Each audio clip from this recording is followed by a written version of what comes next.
देशवासियों, आज हम चैप्टर 6 स्टार्ट करने जा रहे हैं, सजीव एवं विशेषताएं एवं आवास। देखिए, आप सभी लोग कहीं ना कहीं तो भ्रमण करने जरूर जाते हैं, चाहे अपने माता पिता के साथ घूमने के लिए चले जाते हैं पहाड़ों पर, विशेष विशेष स्थान पर, जो स्थान आपने बहुत ही कम मात्रा में देखे होते हैं।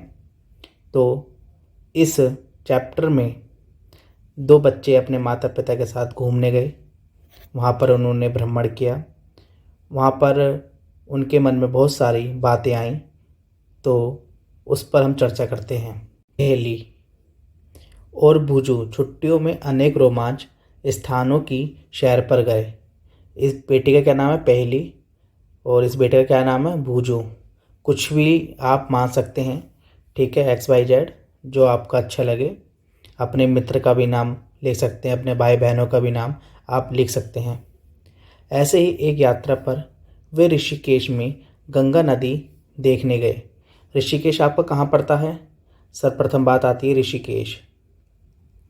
ऋषिकेश आपका पड़ता है उत्तराखंड, ठीक है, उत्तराखंड। यहीं पर ही आपकी क्या है? गंगा नदी बहती है, ठीक है। ऋषिकेश में गंगा नदी देखने गए। उन्होंने हिमालय की हिमाच्छादित पर्वत श्रृंखला के कुछ पर्वतों का पर्वतारोहण किया, जहाँ बहुत ठंडी थी। देखिए, मैदानी भाग में क्या होता है, ठंड कम पड़ती है, लेकिन जब हम पर्वतीय क्षेत्रों में जाते हैं वहाँ पर हमको क्या लगता है? ठंड लगती है। तो ये जब बच्चे पर्वतारोहण के लिए गए, ठीक है, तब वहाँ पर इनको बहुत ठंड लग रही थी। इन्होंने लगाया कि हाँ, वहाँ पर बहुत ठंड है। इन पर्वतों पर उन्होंने ओक, चीड़, देवदार जैसे अनेक वृक्ष देखे। देखिए, जो भी ओक, चीड़ और देवदार वृक्ष होते हैं, ये आपके कहाँ पाए जाते हैं? पर्वतों पर पाए जाते हैं, ठीक है। इस पर आप विशेष ध्यान देना। ओक, चीड़ एवं देवदार जैसे अनेक वृक्ष देखे, जो उनके मैदानी क्षेत्र के वृक्षों से बहुत अधिक भिन्न थे, जो हम अपने मैदानी क्षेत्रों में देखते हैं। आम, अमरूद, अशोक, बरगद। लेकिन ये वृक्ष ओक, चीड़ और देवदार ये अनेक क्या थे? भिन्न थे। किनसे? मैदानी क्षेत्रों से। एक और अभियान में उन्होंने राजस्थान की यात्रा की। वह उन्होंने कहाँ कहाँ कंप्लीट करी? ये अपना क्या है? भारत, ठीक है, ये अपना भारत है। इन्होंने उत्तराखंड निपटा लिया। अभी कहाँ गए? राजस्थान की ओर गए, ठीक है। एवं ऊँट पर उन्होंने उष्ण मरुस्थल भी घूमे। देखिए, राजस्थान में आप लोग जाएंगे, आपको वहाँ पर क्या मिलेंगे? ऊँट मिलेंगे। यहाँ से उन्होंने नागफनी के अनेक प्रकार के पौधे एकत्र किए। अंत में वे पुरी गए। कहाँ पर गए? पुरी गए। और उन्होंने समुद्र तट की सैर की, और वहाँ उन्होंने कैजुराइना के वृक्ष के कतार भी देखे। ये देखिए, इन्होंने पहले कहाँ कहाँ गए? पर्वत क्षेत्रों में गए। पर्वत क्षेत्र से ही कहाँ गए? मरुस्थल। मरुस्थल से आप कहाँ चले गए? पूरी घूमने चले गए। ये कहाँ पर पड़ता है? आपके समुद्र तट पर। कहने का मतलब यह है, इन्होंने पर्वत की यात्रा करी, मरुस्थल की यात्रा करी, और कहाँ की यात्रा करी? समुद्र तट की यात्रा करी। तो अब बात आती है आपकी पूरी कहाँ पर है? जो आपका पूरी पड़ता है, ये आपका कहाँ पर पड़ता है? उड़ीसा। कहाँ पर? उड़ीसा। आपने सुना होगा जगन्नाथपुरी, नाम सुना है? जगन्नाथपुरी। तो पुरी क्या है? ये एक नगर का नाम है, ठीक है। जब आप मैप देखोगे, ये आपको क्या पड़ता है? उड़ीसा यहाँ पड़ता है, ठीक है। यहाँ पर हमारी कौन सी खाड़ी है? बंगाल की खाड़ी है। इसका मतलब आप समझ रहे हैं कि उड़ीसा के तट पर क्या है? बंगाल की खाड़ी से सटा हुआ है, ठीक है। यहाँ पर क्या है? हमारी बंगाल की खाड़ी। यहाँ पर हमारा क्या है? अरब सागर। यहाँ पर क्या है? अरब सागर। तब जब ये पुरी गए, समुद्र तट की जब ये सैर कर रहे थे, वहाँ इन्होंने कैजुराइना के वृक्ष की कतार देखी, ठीक है। इन स्थानों के भ्रमण के रोमांचक एवं उल्लासपूर्ण क्षणों का इन्होंने क्या करा? स्मरण करते हुए उन्हें अचानक एक विचार आया, ये सभी स्थान एक दूसरे से भिन्न क्यों हैं? कहीं पर आपको बहुत ठंड थी, कहीं पर बहुत उष्ण एवं शुष्क स्थान थे, तो कहीं पर आपके क्या है? आर्द्र थे, ठीक है। परंतु उन सभी स्थानों पर क्या है? अनेक प्रकार के बहुत सारे जीव हैं, ठीक है, कौन से सजीव वस्तुएं उपस्थित थीं। ठीक है, आप पर्वत पर जाएंगे ठंड लगेगी, रेगिस्तान में जाओगे आपको गर्मी लगेगी। ठीक है, मैदानी भाग में आपको गर्मी कम लगेगी, समुद्र तट पर जाओगे तो हमारा क्या क्लाइमेट हर स्थान पर क्या है, चेंज है। उन्होंने ये जानने की कोशिश की क्या पृथ्वी पर कोई ऐसा भी स्थान है जहाँ कोई भी जीव नहीं पाए जाते। बुझो ने अपने घर के आस पास के स्थानों को दिया। क्या करा इसने, बुझो ने अपने आसपास के घर को देखा, घर में गए, अलमारी को भी खोला, देखा नहीं, वहाँ पर तो मकड़ी का जाला भी उसको प्राप्त हुआ। ठीक है, लकड़ी देखे, लकड़ी में क्या लग जाते हैं, दीमक लग जाते हैं। क्या लग जाते हैं लकड़ी में, दीमक लग जाते हैं। पूरा उसने घर खंगाल में, कहीं ऐसा उसको नहीं मिला कहीं पर जीव ना हो। हर जगह कोने में उसको क्या पाया गया, जीव। कहीं पर उसको मकड़ी का जाला पाया गया। ठीक है, कहीं ना कहीं उसको जीव उपस्थित जरूर मिले। तो घर के अंदर एक उसने क्या देखी, अलमारी एवं दरवाजों को देखा। उसने सोचा था कि इसमें कोई भी सजीव नहीं होगा, परंतु इसे एक छोटी सी मकड़ी नजर आई। ठीक है, घर से बाहर भी वह किसी ऐसे स्थान के बारे में नहीं सोच पाया जहाँ किसी न किसी प्रकार के जीव न पाए जाते हों। पहली ने दूर दूर के स्थानों के विषय में पढ़ना सोचना क्या करा, प्रारंभ किया। बच्चे होते हैं, सोचते हैं, ठीक है, क्या ऐसा कोई स्थान है यहाँ पर कोई जीव ही नहीं पाए जाते हों। ठीक है, लेकिन ऐसा कोई स्थान नहीं जहाँ जीव नहीं पाए जाते हों। ठीक है, क्योंकि हर वातावरण में जीव ढल जाते हैं। उनकी रहन सहन, उनका एटमॉस्फेयर, उनका स्ट्रक्चर उसी वातावरण में क्या होता है, ढल जाता है। ऊँट का क्या ढलान है कि मतलब रेगिस्तान का क्या होता है, जहाज कहा जाता है। ठीक है, लोगों ने तो ज्वालामुखी के मुख मुहाने में भी सूक्ष्म जीवों की खोज की। लोग सजीव एवं उनका परिवेश। ठीक है, हम मनुष्य हैं, हम कहाँ रहते हैं, अपने घर में रहते हैं। ठीक, चूहा कहाँ रहता है, बिल में रहता है। शेर कहाँ रहता है, शेर रहता है गुफा में। तो हर सजीव का उनका एक अपना क्या होता है, परिवेश होता है। ठीक है, पहली एवं भुजों के मस्तिष्क में एक और विचार आया, जिन स्थानों की उन्होंने सैर की थी वहाँ किस प्रकार के जीव पाए जाते थे। मरुस्थल में उन्हें ऊँट थे। देखिए, मरुस्थल में क्या था, ऊँट था। अब मरुस्थल में क्या पाए गए, ऊँट। पर्वत पर क्या पाए गए, बकरी, याक। और पुरी के समुद्र तट पर केकड़े, अनेक प्रकार की मछलियाँ थीं जिन्हें मछुआरे क्या कर रहे थे, पकड़ रहे थे। साथ ही चींटियों जैसे अनेक प्रकार के जीव इन सभी स्थानों पर क्या थे, उपस्थित थे। इन क्षेत्रों में पाए जाने वाले विभिन्न प्रकार के क्या थे, पौधे अन्य क्षेत्रों के पौधों की प्रजातियों से क्या थे, भिन्न थे। जैसे हमारे मैदानी भाग में क्या होता है, हरे भरे प्लांट होते हैं। क्या होते हैं, हरे भरे प्लांट होते हैं। आपने गुलाब के प्लांट देखे होंगे, ठीक है, गुड़हल देखे होंगे, सूरजमुखी के प्लांट देखे होंगे। ठीक है, क्या ये आपको रेगिस्तान में मिल जाएंगे, नहीं, वहाँ का वो एटमॉस्फेयर है नहीं, वहाँ का एटमॉस्फेयर गर्म है। तो इसमें क्या करना है, सारणी नंबर 6.1, हाँ, आपको क्या करना है, विभिन्न परिवेश में पाए जाने वाले जंतु, पौधे एवं अन्य वस्तुओं के बारे में लिखना है। मरुस्थल में क्या होता है, जीव पाए जाते हैं। ठीक है, वो क्या करते हैं, क्योंकि वहाँ का टेम्परेचर 50 डिग्री से भी ऊपर चला जाता है, तो वहाँ के जानवर क्या होते हैं, बिल में चले जाते हैं। ठीक है, बिल में, ताकि उनको ठंडक मिले। जैसी रात होती है, रात में क्या होता है, टेम्परेचर उसका डाउन हो जाता है, तो लोग बिल से बाहर निकल जाते हैं। 6.2 आवास एवं उनके अनुकूलन। क्या आपको अनेक प्रकार के सजीव मिले, कहाँ पर, आप जहाँ भी घूमने गए, मरुस्थल में, समुद्री एरिया में, पर्वत में। ठीक है, तो आपको वही करना है। तो इन दोनों क्षेत्रों में किस प्रकार परिवेश है, इन दोनों क्षेत्रों में क्या है, किस प्रकार का परिवेश है, इस पर आपको क्या करनी है, ध्यान देना है। समुद्र में जंतु तथा पौधे लवणीय जल मतलब खारे पानी में रहते हैं। ठीक है, आपका नमक कहाँ से निकलता है, आपका नमक निकलता है समुद्र के किनारे से।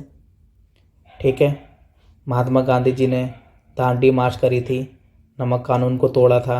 उन्होंने ही क्या करा, दिखा दिया कि हम खुद नमक बना सकते हैं। ठीक है, तो समुद्र में क्या था, लवणीय जल, खारे पानी में रहते हैं। श्वसन के लिए जल में विलय, वायु, ऑक्सीजन का उपयोग करते हैं। देखिए जल क्या होता है, जल आपका H2O है, ठीक है, क्या है, H2O। O से क्या होता है ऑक्सीजन, S से क्या होता है आपका हाइड्रोजन, ठीक है। तो जल हमारा हाइड्रोजन और ऑक्सीजन के मिश्रण से मिलकर बना है। तो जीव क्या करते हैं, इस पानी से ही अपने को उनको जो ऑक्सीजन चाहिए होती है वो ऑक्सीजन ग्रहण कर लेते हैं। मरुस्थल में जल बहुत कम मात्रा में उपलब्ध होता है। मरुस्थल दिन में गर्म, रात में क्या होता है ठंडा होता है। मरुस्थल में पाए जाने वाले पौधे, जंतु भूमि में रहते हैं, श्वसन के लिए आसपास की वायु का उपयोग करते हैं। ये क्या है, ऊँट एवं उनका क्या है परिवेश। समुद्र तथा मरुस्थल विभिन्न प्रकार के परिवेश हैं। हम इन दोनों क्षेत्रों में बिल्कुल भिन्न प्रकार के पौधे, जंतु देखते हैं। क्या ऐसा नहीं है? आइए दो विभिन्न प्रकार के परिवेश मरुस्थल समुद्र से दो जंतुओं जैसे ऊँट तथा मछली का प्रेक्षण करते हैं। ऊँट की शारीरिक संरचना और उसे मरुस्थलीय परिस्थितियों रहने योग्य बनाती है। ऊँट के पैर लंबे होते हैं जिसका उसका शरीर रेत की गर्मी से दूर रहता है। आपका एनसीईआरटी का बहुत ही इम्पोर्टेंट क्वेश्चन है कॉम्पिटिटिव एग्ज़ाम के लिए, इसको आप ध्यान दीजिएगा। जिस पे मैं अंडरलाइन कर रहा हूँ कि क्वेश्चन आ जाएगा जो ऊँट होता है, ठीक है, इनका मूत्रोत्सर्जन की मात्रा बहुत ही कम होती है। इनका मल क्या होता है, शुष्क होता है। उन्हें पसीना कैसा आता, स्वेद भी नहीं आता, क्योंकि शरीर से जल का ह्रास बहुत कम होता है, इसलिए जल के बिना भी अनेक दिनों तक रह सकते हैं। क्वेश्चन ये आएगा कि जो आपका ऊँट होता है, ठीक है, तो जो रेगिस्तान होते हैं उनका जो मूत्रोत्सर्जन होता है क्या बहुत अधिक मात्रा में होता है? नहीं, कम मात्रा में होता है, ठीक है। कैसे होता है? कम मात्रा में होता है, ठीक। उनका मल कैसा होता है? उनका मल कैसा होता है? शुष्क होता है। उन्हें पसीना कैसा आता है? उनको पसीना आता है कि नहीं? उन्हें पसीना अर्थात स्वेद भी नहीं आता, क्योंकि शरीर से जल का ह्रास बहुत कम होता है। क्वेश्चन आ जाएगा कि शरीर में उनका जो जल का ह्रास है बहुत कम होता है, बहुत कम होता है, इसलिए जल के बिना भी वे अनेक दिनों तक जिंदा रह सकते हैं, ठीक है। ये बहुत ही इम्पोर्टेंट क्वेश्चन है जो मैंने बताया है, ठीक है, इम्पोर्टेंट। विभिन्न प्रकार की मछलियों को देखें। देखिए अपने एक्वेरियम में देखा होगा बहुत प्रकार की मछलियाँ होती हैं, ठीक है। इनमें भी बहुत होते हैं कि ऐसा नहीं कि आप कहीं भी मछली लेकर आए एक्वेरियम में आपने रख दिया, ठीक है। तो मछलियों में होता है कि वह एक दूसरे को नहीं खाएं। मान लीजिए आपने कोई मछली रख दी, वो एक दूसरे को खा भी सकती हैं, तो हमको ऐसी मछली को रखना होता है जो एक दूसरे को नहीं खाए, ठीक है। विभिन्न प्रकार की मछलियों को आपने क्या होगा देखे होंगे। इनमें कुछ आपको 6.3 में देखने को मिल रहे हैं, ठीक है। अभी जितनी आपकी सारणी बची है वो मैं आपको लास्ट में करवाऊंगा। अभी मैं आपको खाली थ्योरी समझा दे रहा हूँ, ठीक है। उसके बाद में सभी क्वेश्चन सभी टेबल में आपको करवाता ही हूँ, ठीक है। देखिए परंतु इतने अधिक किस्म की मछलियों में क्या आपको इनकी आकृति में कुछ समानताएं दिखाई देती हैं? इन सभी का शरीर धारा रेखीय होता है। क्वेश्चन कि जो हमारी मछली होती हैं उनका शरीर कैसी होती है? धारा रेखीय होती है, ठीक है, जिसकी चर्चा अध्याय हमने चैप्टर नंबर 5 में पढ़ा चुका हूँ, उसमें आप देखिएगा। उनकी यह आकृति उन्हें जल के अंदर विचरण करने में सहायता करती है। मछलियों का शरीर चिकने सल्कों से ढका रहता है। क्वेश्चन आएगा मछलियों का शरीर कैसा होता है? चिकने सल्कों से ढका हुआ होता है। ये सल्क मछली को सुरक्षा तो प्रदान करते ही हैं। सल्क का क्या काम होता है? क्वेश्चन आ जाए सल्क का क्या काम होता है? मछली को सुरक्षा तो प्रदान करते ही हैं, साथ ही उन्हें जल में सुगम गति करने में भी सहायक होती हैं, ठीक है। मछली के पंख क्या होते हैं? मछली के पंख एवं पूंछ कैसी होती हैं? चपटी होती हैं। उन्हें जल के अंदर दिशा परिवर्तन संतुलन बनाए रखने में सहायता करते हैं। क्वेश्चन आ जाएगा जो मछली के जो पंख और पूंछ होती हैं वो कैसी होती है? चपटी होती हैं। उनका क्या काम होता है? जल के अंदर दिशा में परिवर्तन और संतुलन बनाए रखने में क्या होती है? सहायता करती है। मछली के गिल या क्लोम होते हैं। मछली में क्या पाई जाती है? गिल, या गिल नहीं देकर वो आपको क्या दे देगा? क्लोम, क्या दे देगा, क्लोम, जो उसे क्या करती है, जल में श्वास लेने में सहायता करती है। गिल क्या करती है, गिल का काम मछली को श्वास लेने में क्या करती है, सहायता करती है। ठीक है, हम देखते हैं कि मछली की संरचनाएं उसे जल में रहने में सहायक होती हैं तथा ऊँट की संरचनाएं उन्हें मरुस्थल में रहने की सहायता होती है। क्या है, देखिए जो मछली की जो संरचनाएं हैं उसे जल में रहने में सहायक होती है, ऊँट की जो संरचनाएं हैं उसको मरुस्थल में रहने की क्या होती है, सहायता होती है। क्योंकि हर स्थान पर क्या होता है, जो भी जीव जंतु या सजीव पाए जाते हैं, मनुष्य पाए जाते हैं, उसमें ही ढल जाते हैं। ठीक है, देखिए हमने पृथ्वी पर पाए जाने वाले असंख्य प्रकार के जंतुओं में से केवल 2 उदाहरण लिए। हम देखते हैं कि सजीवों की इन सभी किस्मों में ऐसी कुछ विशिष्ट संरचनाएं होती हैं, उन्हें अपने परिवेश में रहने योग्य क्या करती हैं, बनाती हैं, जिसमें वे प्राय पाए जाते हैं। जिन विशिष्ट संरचनाओं अथवा स्वभाव की उपस्थिति किसी पौधे अथवा जंतु को उसके परिवेश में रहने योग्य बनाती हैं, उसको क्या बोलते हैं, अनुकूलन कहते हैं। क्या कहते हैं, अनुकूलन कहते हैं। देखिए अनुकूलन क्या होता है, देखिए जीवों का अपना परिवेश होता है। ठीक है, वह स्वयं को क्या करते हैं, अपने शरीर को इसमें समायोजित कर लेते हैं और इसी क्षमता को क्या बोलते हैं, अनुकूल कहते हैं। कहते नहीं आप अपने शरीर को भी अनुकूलन, जैसे ठंडाई, हमारा शरीर क्या करता है, उसी समय ढल जाता है, हम स्वेटर पहन लेते हैं। ठीक है, जैसे आप किसी पर्वत स्थानों पर गए, वहाँ पर क्या होता है, ऑक्सीजन की मात्रा कम हो जाती है, तो लोग ऑक्सीजन की मात्रा करने से भी क्या होते हैं, बीमार पड़ जाते हैं, वो अपने आप को अनुकूल नहीं कर पाते। ठीक है, तो क्या होता है, प्रकृति में चाहे पेड़ पौधे क्यों नहीं हो, जीव जंतु क्यों नहीं हो, वह अपने परिवेश में क्या करते हैं, खुद को ढाल लेते हैं, उसको क्या बोलते हैं, अनुकूलन कहते हैं। विभिन्न जंतु भिन्न परिवेश के प्रति अलग रूप से अनुकूलित हो सकते हैं। ठीक है, किसी सजीव का वह स्थान जिसमें वह रहता है उसको आवास कहलाते हैं। अपने भोजन, वायु, शरण स्थल, अन्य आवश्यकताओं के लिए जीव अपने आवास पर क्या होता है, निर्भर रहता है। आवास का अर्थ है कि वास स्थान, मतलब एक घर। विभिन्न प्रकार के पौधे एवं जंतु एक ही आवास में संयुक्त रूप से रह सकते हैं। स्थल क्या हो गया आपका, जमीन हो गया। ठीक है, आवास क्या, आप हमारा घर है। ठीक है, आपको हमारे घर में ही सब कुछ मिल जाएगा, कपड़े पहनने को मिल जाएंगे, खाना खाने को मिल जाएगा। ठीक है, हमारे आवास में क्या सब चीज़ उपलब्ध है। हमारे माता पिता स्ट्रगल करके क्या करते हैं, हम लोगों को हर चीज़ उपलब्ध करवाते हैं। ठीक है, अब कहीं आप हॉस्टल में रह रहे हो, ठीक है, हॉस्टल में आपको हर चीज़ उपलब्ध नहीं होगी। घर से आपको रेंट कितना आएगा, 5,000, 10,000, तो आपको उसी में ही खर्चा चलाना होगा पूरा महीने का। ठीक है, वो आपको पूरा महीना चलाना है, पेपर देने जाना है, एग्ज़ाम को पढ़ने के लिए बुक्स भी लानी है, आपको उसी में ही क्या करना होता है, मैनेज करना होता है। ठीक है, आप घर से भी बार बार नहीं मान सकते। ठीक है, तो हमारे घर में क्या होता है, सब चीज़ उपलब्ध होती है। ठीक, स्थल क्या है, जमीन पर पाए जाने वाले पौधे एवं जंतुओं के आवास को स्थलीय आवास कहते हैं। ठीक है, स्थल से पता लग रहा है जमीन। ठीक, हम कहाँ रहते हैं, ज़मीन में, ये क्या हमारा स्थलीय आवास। ठीक, वन है, घास के मैदान हैं, मरुस्थल, तटीय एवं पर्वतीय क्षेत्र, ये भी क्या है, स्थलीय आवास के कुछ उदाहरण हैं। आपके जो पर्वत होगा वो कहाँ होंगे, ज़मीन पर ही होगा ना।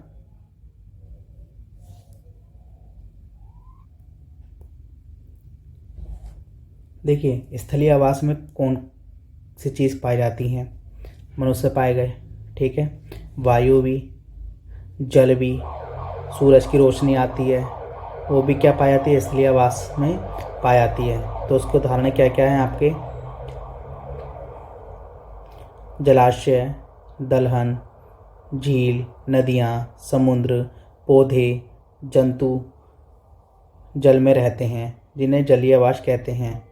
जो जल में रहते हैं उनको क्या बोलते हैं, जलीय आवास। जैसे मछली का घर क्या है, जलीय आवास है। मनुष्य का क्या है, स्थलीय आवास है।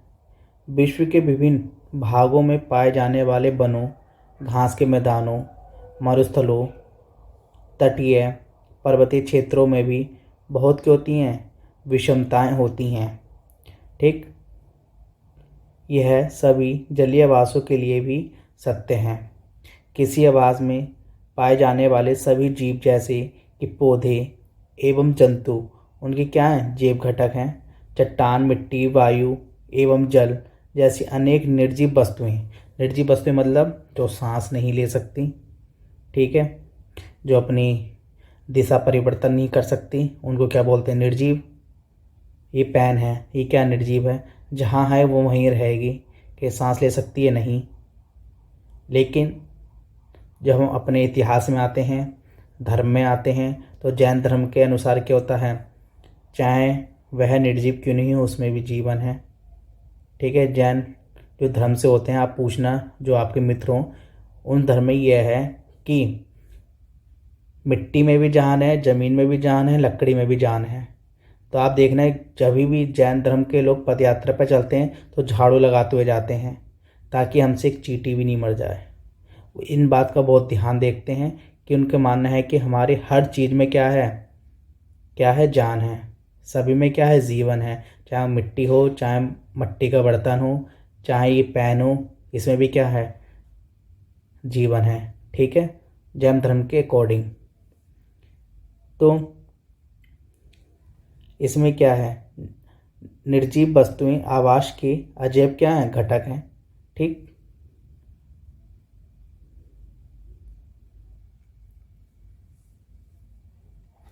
देखिए आपका क्या है, मरुस्थल। अब देखिए मरुस्थल में आपके क्या क्या पाए जाते हैं, ऊँट, आपने देखा होगा ऊँट। ठीक है, ऊँट पाए जाते हैं, चूहे पाए जाते हैं, सांप पाए जाते हैं। वो गर्मी में क्या होते हैं, बिल में चले जाते हैं, क्योंकि गर्मी में क्या होती है, गर्मी का मतलब मेरा दिन से है, दिन में वहाँ पर टेम्परेचर काफ़ी हाई हो जाता है, 50 डिग्री सेंटीग्रेड से भी पार चले जाता है, तो उस लोग बिल में चले जाते हैं। ठीक, रात में क्या होता है, थोड़ा ठंडा हो जाता है, तो यह बाहर आ जाते हैं। ठीक, अब बात आती है पर्वत में। पर्वत क्षेत्र में आपने देखे होंगे शंकुधारी क्या पाए जाते हैं, वृक्ष पाए जाते हैं। ठीक है, इनकी पत्तियाँ क्या होती है, पतली, जब पानी पड़ती है तो पत्तियाँ क्या होती हैं, जल फिसल जाती हैं। कहाँ से, पत्तियों से। आप पर्वत जाना नहीं जा पा रहे तो आप मूवी में देखा होगा, वहाँ पे बड़े बड़े प्रकार के क्या पाए जाते हैं, वृक्ष पाए जाते हैं, शंकुधारी। उनकी पतली क्या होती हैं, पत्तियाँ पतली होती हैं, जब जल इस पर गिरता है तो यह फिसल कर नीचे गिर जाती है। ठीक, और वहाँ पर क्या देखा होगा आपने, जानवर देखे होंगे, उनकी त्वचा काफ़ी मोटी होती हैं, क्योंकि पर्वत है, ठंडा क्षेत्र है। ठीक है, वहाँ पर क्या होंगी आपकी, उनकी जो त्वचा होती है काफ़ी मोटी होती है। ठीक, ठीक है, घास के मैदान। घास के मैदान को आप समझ लीजिए जंगल। ठीक है, वहाँ पर क्या होती है, कीड़े मकोड़े अपने आप को बचाने के लिए। ठीक है, आपने डिस्कवरी में देखा होगा, बहुत से जीव होते हैं लकड़ी पे बैठे हैं तो लकड़ी का क्या करते हैं, आकार ग्रहण कर लेते हैं। बहुत से कीड़े ऐसे होते हैं ग्रीन कलर के, वो पेड़ पे बैठे हैं, आपको लगेगा कि वो पत्ती है, लेकिन वो पत्ती नहीं होती, वो क्या होते हैं, कीड़े होते हैं। ठीक है, अपने बचाव के लिए क्या करते हैं, वह अपने शेप को बदल लेते हैं। ठीक है, हिरण है, आपने हिरण देखा होगा, हिरण के कान बड़े बड़े होते हैं, उनकी जो आंखें होती हैं वो सिर के बराबर में होती है, वो चारों दिशाओं में देख सकता है। उनके बड़े बड़े पैर होते हैं, ठीक है, ताकि वो भाग सकें। ठीक है, तो हमने इस सब चीज़ को समझा, जैव घटक को और अजैव घटक को। हम जानते हैं कुछ पौधों में बीज से उगते हैं, कुछ पौधे ऐसे होते हैं जो बीजों से उगते हैं। बीज के अंकुरण से नए पौधे के बनने की प्रक्रिया में कुछ अजैव कारकों की भूमिका का अध्ययन करते हैं। देखिए क्या, अपने परिवेश में होने वाले परिवर्तनों के साथ सामंजस्य स्थापित करने के लिए कुछ जीवों में थोड़े समय के लिए परिवर्तन हो सकते हैं। उदाहरण के लिए, हम मैदानी क्षेत्रों में रहते हैं और अचानक ही ऊंचे पर्वतीय क्षेत्रों में चले आते हैं, तो हमें कुछ दिनों तक सांस लेने में, शारीरिक व्यायाम में असुविधा हो सकती है। पहाड़ पर हमें तीव्र गति से सांस लेना पड़ता है। कहाँ पर, पहाड़ में। कुछ दिनों के बाद हमारा शरीर पर्वतीय क्षेत्र के वातावरण के प्रति अपने आप को क्या लेता है, ढाल लेता है। हमें श्वास लेने में कोई परेशानी नहीं होती। अल्प अवधि में किसी एक जीव के शरीर में होने वाले ये छोटे परिवर्तन को क्या बोलते हैं, पर्यानुकूलन कहते हैं। ठीक है, देखिए आप पर्वत से, मैं आपको एक चीज़ बताऊं, जब आप कहीं पर दौड़ते हैं, रेस लगाते हैं, स्टार्टिंग में क्या होता है, आपकी सांसें फूलने लगती हैं, क्या होती हैं, फूलने लगती हैं। लेकिन क्या होता है, आप एक दिन गए, 2 दिन गए, फिर क्या होता है, आपका क्या होता है, कंटिन्यूस बढ़ जाती है, फिर आपकी सांस नहीं फूलती। तो यही परिवर्तन क्या है आपका, पर्यानुकूलन है। ठीक है, अब आप समझ गए होंगे। तो ऐसी पर्वतीय क्षेत्रों में होता है, जब आप जाते हैं, बहुत से लोग धार्मिक स्थलों में जाते हैं, पर्वत पर वैष्णो देवी, ठीक है, तो वो क्या होता है, वहाँ के पर्यावरण में एकदम ढल नहीं पाते, उनकी क्या होती है, तबीयत खराब हो जाती है, आपने देखा होगा। ठीक है, तो ये सब चीज़ें रहता है। आपने क्या देखा होगा कि चने और मक्का के बीज से अंकुर निकल आता है, अर्थात वे अंकुरित हो गए हैं। यह बीज से एक नए पौधे का क्या होता है, प्रारंभ होता है। मूंग के कुछ सूखे बीजों को एकत्रित कीजिए, कुछ बीजों को एक ढेर को अलग रख दें तथा शेष को एक दिन के लिए पानी में भीगने के लिए रख दें। भीगे हुए बीज को 4 हिस्सों में बांटें, उसमें से एक हिस्से को 3-4 दिन के लिए पूरी तरह पानी में डुबो कर रखें। सूखे हुए बीजों को पानी में पूरी तरह डूबे हुए बीजों को बिल्कुल ना हिलाएं। जो आपके पानी में डूबे हुए हैं उनको बिल्कुल भी मत हिलाओ। भीगे बीजों में से एक भाग को धूप वाले कमरे में तथा दूसरे भाग को पूरे अंधेरे क्षेत्र में रख दें। ठीक है, जैसे कि अलमारी जिसमें आप धूप की किरणें नहीं पड़े। एक को क्या करना है, जो पानी में है, एक को धूप में रखना है, एक को कहाँ रखना है, जहाँ पर धूप नहीं पड़े। अंतिम भाग को बहुत ही ठंडे वातावरण में रखें। रेफ्रिजरेटर या उनके चारों ओर बर्फ़ लगा दें। कुछ को कहाँ रखना है आपको, रेफ्रिजरेटर, बहुत ठंडे में, फ्रिज में रख दीजिए। इन 3 भागों को प्रतिदिन जल में नम रखें तथा अधिक जल को निकाल दें। कुछ दिन बाद आप देखते हैं कि 5 भाग समान रूप से अंकुरित होते हैं। क्या आप प्रकाश से दूर रखे भाग या अत्यधिक ठंडे परिवेश में रखे भाग में अंकुरण की दर में कमी या कोई भी अंकुरण नहीं देखते? क्या आपने पाया कि वायु, जल, प्रकाश तथा ऊष्मा जैसे अजैव घटक सजीवों के लिए अत्यंत आवश्यक होते हैं? वास्तव में अजैव कारक सभी सजीवों के लिए क्या होते हैं, महत्वपूर्ण होते हैं। हम देखते हैं कि सजीव बहुत ठंडे और बहुत उष्ण परिवेश में भी पाए जाते हैं। क्या ऐसा नहीं है? ये जीव इस विषम परिवेश में जीवित रहने के लिए किस विशिष्ट व्यवस्था को अपनाते हैं, यहाँ अनुकूलन काम आता है। अनुकूलन क्या होता है, अल्पकाल में ही नहीं होता, यह हजारों वर्षों की अवधि में किसी क्षेत्र के अजैव घटकों में परिवर्तन आते हैं। वे जंतु जो इन परिवर्तनों के प्रति अपने आप को नहीं ढाल पाते, वो क्या करते हैं, मर जाते हैं। केवल वे जीव ही जीवित रह पाते हैं जो अपने आप को बदलते परिवेश के अनुसार अनुकूलित कर लेते हैं। ठीक है, जंतु विभिन्न अजैव कारकों के लिए विभिन्न विधियों से अपने आप को क्या करते हैं, अनुकूलित कर लेते हैं। इसका परिणाम क्या होता है, विभिन्न आवासों में जीवों की विविधता का होना। ठीक है, तो आपने सोचा होगा कि बहुत सारे टर्म आ रहे हैं, जैसे जैविक घटक और अजैविक घटक। कौन कौन से, जैविक और अजैविक। देखिए, जिसमें जीवन है, ठीक है, वो क्या आपके सभी जैविक हैं। जैसे कवक, ठीक है, आप मशरूम खाते हैं, वो क्या है, मशरूम भी एक प्रकार का क्या है, कवक है। मशरूम की खेती होती है, ठीक है। एक तो आपके भूसे में उग जाती हैं, ठीक है, छतरी टाइप से, वो मत खा लेना, वो जहरीला होता है। ठीक है, कवक क्या है आपका, मशरूम की खेती होती है, वो भी एक कवक है। जीव जंतु, ठीक है, पेड़ पौधे, ठीक है, ये क्या है आपके जैविक घटक हैं। अजैविक घटक जैसे प्रकाश, मिट्टी, सभी गैसें, ये क्या है, अजैविक घटक जो रासायनिक प्रक्रिया से होती हैं। इस पर आप ध्यान देना। ठीक है, विभिन्न आवासों की हमने क्या करी, यात्रा करी थी। मरुस्थल में क्या होते हैं, अजैव घटकों एवं ऊँट के अनुकूलन के विषय में हम पहले ही चर्चा कर चुके हैं। मरुस्थल में पाए जाने वाले अन्य जंतुओं एवं पौधों में क्या होता है, क्या उनमें भी इस प्रकार के अनुकूलन पाए जाते हैं। बिल में मरुस्थलीय जंतु, देखिए ये क्या है, बिल, ये क्या मरुस्थल। ठीक है, दिन में क्या है, यहाँ का टेम्परेचर हाई हो जाता है। ठीक है, यहाँ पर देखिए क्या इन जो प्लांट पाए गए हैं, क्या इनमें पत्तियाँ हैं, पत्तियाँ नहीं हैं। ठीक है, ये क्या होता है, चूहा, ये क्या है, स्नैक, ये कहाँ पाए जाते हैं, बिल में पाए जाते हैं। ठीक है, देखिए इन्होंने बिल में रास्ते बना रखे हैं, एक इधर से एक इधर से, अपने बचाव के लिए भी। रास्ते एक यहाँ से जा रहा है, ठीक है, मान लीजिए ये भी इस वाले से आए तो ये अपनी जान बचा के यहाँ से निकल जाए या फिर इधर से निकल जाए।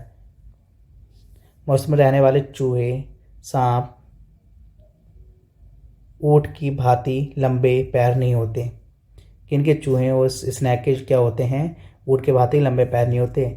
दिन की तेज गर्मी से बचने के लिए वे भूमि के अंदर गहरे बिलों में रहते हैं। ठीक, रात्रि के समय जब तापमान में कमी आती है तो ये जंतु बाहर निकल जाते हैं। मरुस्थल में उगने वाले पौधे। ठीक है, जो टेबल है ना, आपको ये सब लिखने हैं उसमें। जंतु में तो देखिए आपके मरुस्थल में क्या क्या हो गए, आपके चूहे हो गए, स्नैक हो गए, आपका ऊँट हो गया, जंतु में आ गए। आप उसमें उगने वाले कुछ सामान्य पौधों को 6.5 में दर्शाया गया है। ये पौधे मरुस्थल के प्रति किस प्रकार अनुकूलित हैं? देखिए, गमले में लगा एक कैक्टस तथा पत्तियों वाला एक पौधा कक्षा में लगाइए।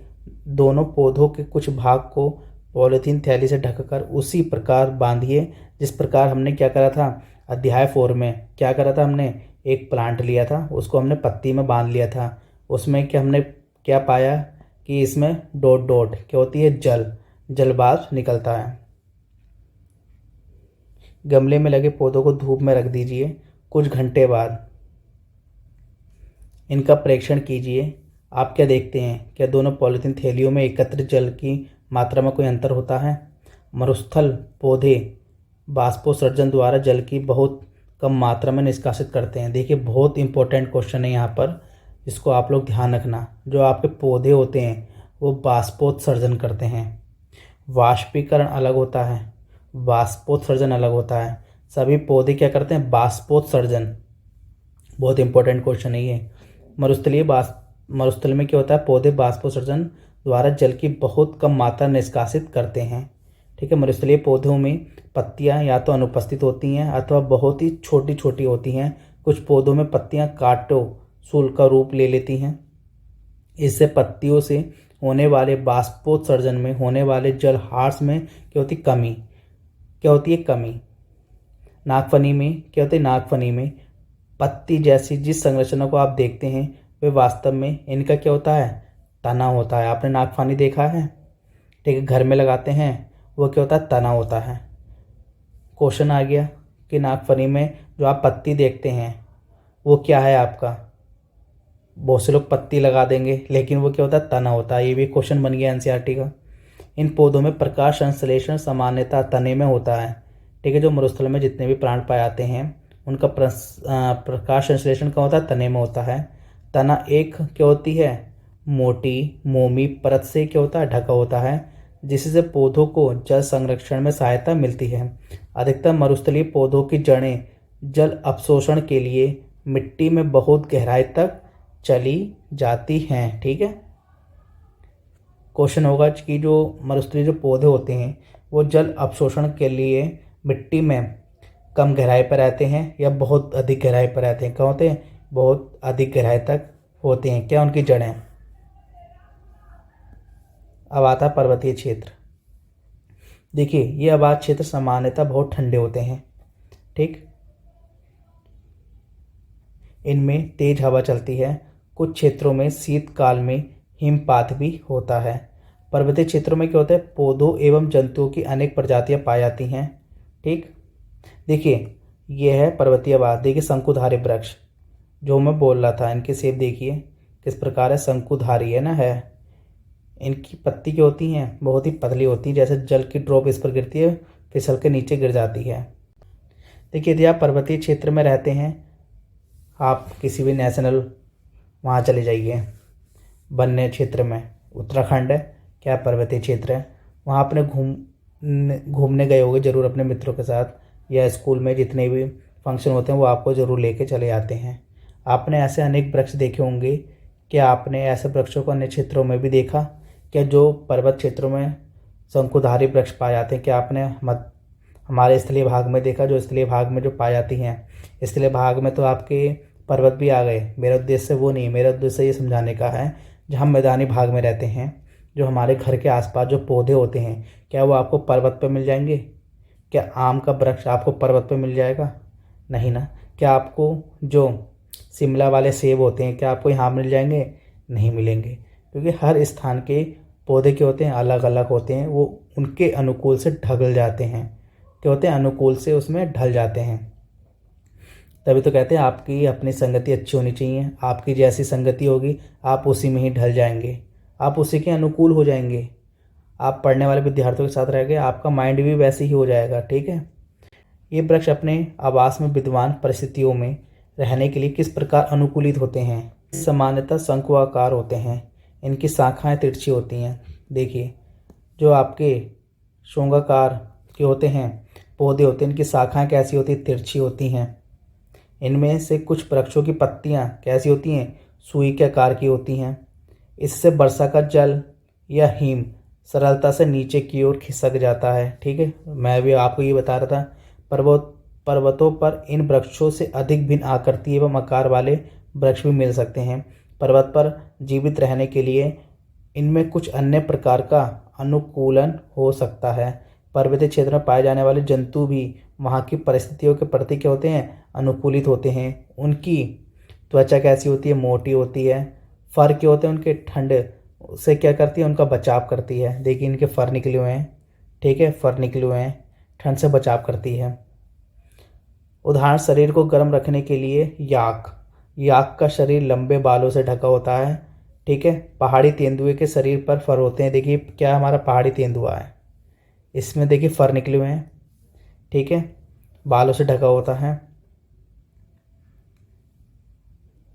यह बर्फ पर चलते समय अपने पैरों को ठंड से बचाता है। जो इनके जो फर होते हैं ठंड से बचाता है। पहाड़ी बकरी के मजबूत खुर होते हैं। क्या होते हैं? खुर होते हैं। उसे ढालदार चट्टानों पर चढ़ने के लिए क्या होते हैं? अनुकूलित करते हैं। आप ठीक है, जैसे जैसे हम पर्वतीय क्षेत्रों में ऊपर चढ़ते जाते हैं परिवेश स्वरूप बदलता रहता है। हमें विभिन्न ऊंचाइयों पर पाए जाने वाले जीवों में क्या होती है? अनुकूल में विभिन्नता पाई जाती है। ठीक है, जैसे देखिए ये क्या है, पहले चित्र में पहाड़ी तेंदुआ, दूसरे में आपका क्या है? बी में याक, सी में क्या है आपका? पहाड़ी बकरी। ये क्या देखिए? पहाड़ी बकरी है। ये आपका क्या है? याक है। ठीक है, इनके खुर के होते हैं इतने अजीब तरीके से बने होते हैं, कितनी भी आपकी चट्टान आ जाए यहाँ पर भी चढ़ लेते हैं, फिसलते नहीं हैं। इनमें विशेषता पाई जाती है। घास स्थल, शेर वन में अथवा घास स्थल में रहते हैं तथा एक ऐसा शक्तिशाली जंतु है जो हिरण जैसे जंतुओं का शिकार कर उन्हें मारकर खा जाता है। ठीक है, हिरण बहुत शक्तिशाली होता है। ठीक है, हिरण में क्या होता है? ये शेर से भी तेज भाग लेता है, ये तेंदुआ से भी तेज भाग लेता है, इतनी स्पीड होती है। लेकिन कहते हैं ना डर हिरण उसी के वजह से क्या होता है? मात खा जाता है। यह मटमेले हल्के भूरे रंग का होता है। एक शेर एवं हिरण का चित्र देखिए। इन दोनों जंतुओं की आंखें उनके चेहरे पर क्या करनी है? स्थिति देखनी है। इन्होंने क्या करा है कि दोनों जानवर लिए, उन दोनों को क्या करा? इन्होंने देखा इन दोनों में क्या विभिन्नता है, इनका स्ट्रक्चर क्या है। ठीक है, चेहरे के समान है या पार्श्व में है। शेर के अगले पैर नखर लंबे होते हैं जिन्हें वह पादांगुलियों के अंदर खींचकर छिपा सकता है। ठीक है, शेर के अगले पैर के नखर लंबे होते हैं। जो नखर होते हैं वो क्या करते हैं? वह पादांगुलियों के अंदर खींचकर छिपा सकता है। क्या शेर की ये संरचनाएं उसके जीवन यापन में सहायता करती हैं? उसका मटमेला हरा भूरा रंग शिकार के दौरान उसे घास के सूखे मैदानों में छिपाए रखता है। देखिए, शेर का क्या होता है? मटमेला भूरा कलर होता है। वो घास में भी छुप जाएगा, कोई देख ही नहीं पाएगा। घास भी कैसा होता है? मटमेला भूरे रंग का होता है। शेर है। ठीक है, मटमेला भूरा रंग घास के सिमिलर जैसा है। ये क्या है? आपकी हिरण है। ठीक है, दोनों की देखिए, इसकी आंख देखना और इसकी आंख स्ट्रक्चर देखना। हिरण के कान कैसे? लंबे, इसके थोड़े से लंबे हैं। ठीक, इसकी जो आँख हैं देखिए, इसका माथा यह है, इसका माथा इधर है, इसके लंबे पैर हैं, इसके क्या लंबे पैर है? नहीं। ठीक है, इसके आगे क्या है? फर हैं। क्या इसके फर है? नहीं। हिरण की तेज गति उसे शिकार से दूर भागने में सहायता होती है। शेर, हिरण तथा अन्य जंतुओं एवं पौधों में और भी बहुत सी विशेष संरचनाएं होती हैं जो उनके आवास में जीवित रहने के लिए क्या क्या करती हैं? योग्य बनाती हैं। अब देखिए समुद्र में क्या है। समुद्र में रहने के लिए मछली के अनुकूलन के विषय में हम चर्चा कर चुके हैं। दूसरे बहुत से समुद्री जंतुओं का शरीर भी कैसे होता है, धारा रेखीय होता है, जिससे वह जल में सुगमता से चल सकते हैं। ठीक है। सिक्वर्ड, ऑक्टोपस जैसे कुछ समुद्री जंतुओं का शरीर आमतौर पर धारा रेखीय नहीं होता। देखिए जो आपका सिक्वर्ड, ऑक्टोपस, कुछ समुद्री जंतुओं का शरीर आमतौर पर धारा रेखीय नहीं होता। क्वेश्चन आ जाएगा जो आपका सिक्वर्ड और आपका जो ऑक्टोपस होता है, क्या उनका शरीर धारा रेखीय होता है? नहीं, उनका शरीर धारा रेखीय नहीं होता। वे समुद्र की गहराई में तलहटी में रहते हैं। अपनी ओर आने वाले शिकार को क्या करते हैं? कैप्चर करते हैं, मतलब पकड़ते हैं। जब वे जल में घूमते हैं तो अपने शरीर को धारा रेखीय बना लेते हैं। जल में श्वास लेने के लिए इनमें क्या पाया जाता है? गिल या क्लोम। डॉल्फिन एवं हेल जैसे कुछ जंतुओं में गिल नहीं पाए। देखिए क्या आपके डॉल्फिन तथा व्हेल में गिल पाया जाता है? नहीं, डॉल्फिन एवं हेल जैसे कुछ जंतुओं में गिल नहीं पाया जाता। ठीक है। ये सिर पर स्थित नासा द्वार अथवा बाध छिद्रों द्वारा श्वास लेते हैं। आपने देखा होगा जो डॉल्फिन, जो व्हेल होती हैं, वो क्या करती हैं? व्हेल सबसे गहराई में पाई जाती हैं, जहाँ पर प्रकाश भी नहीं जा सकता। सबसे गहरे में क्या पाई जाती हैं? व्हेल। ये क्या करती हैं? जब उनको सांस लेना होता है वो समुद्र के ऊपर आती हैं। ठीक है। अपने जो छिद्रों से बहुत ऊंची प्रकार से क्या करती हैं? पानी को छोड़ती हैं। ठीक है। तो उससे क्या करती हैं? श्वास लेती हैं। ये जल में लंबे समय तक बिना श्वास लिए रह सकते हैं। कौन? डॉल्फिन और व्हेल। वे समय समय पर समुद्री सतह जल से बाहर आकर श्वसन छिद्रों से जल बाहर निकालते हैं, अभी मैं बता रहा था, एवं श्वास द्वारा स्वच्छ वायु अंदर भरते हैं। क्या आपने कभी दूरदर्शन समुद्री जीवन पर चलचित्र में डॉल्फिन की इस रोचक क्रिया को देखा? हाँ, देखा होगा। दूरदर्शन में आता है, आपके डिस्कवरी में आता है। ठीक है। क्योंकि एनसीईआरटी अपने भारत का है, तो अपने भारत का होने के कारण इन्होंने क्या करा? दूरदर्शन का नाम दिया। किसका नाम दिया? दूरदर्शन का नाम दिया। तालाब एवं झील। क्या आपने तालाब एवं झील, नदियों एवं नालों में पौधों को उगते हुए देखे? क्या संभव हो तो समीपवर्ती किसी तालाब पर भ्रमण पर जाइए, वहाँ दिखाई देने वाले कुछ पौधों को बाहर निकालिए। ठीक है। इन पौधों की पत्तियाँ, तने, जड़ें किस प्रकार व्यवस्थित होती हैं। बच्चे अकेले मत जाना तो अपने पेरेंट्स के साथ जाना। ठीक है। देखिए कुछ जलीय पौधे जल सतह पर प्लवन करते हैं, जैसे कि ये। ठीक है। ये प्लवन करते हैं।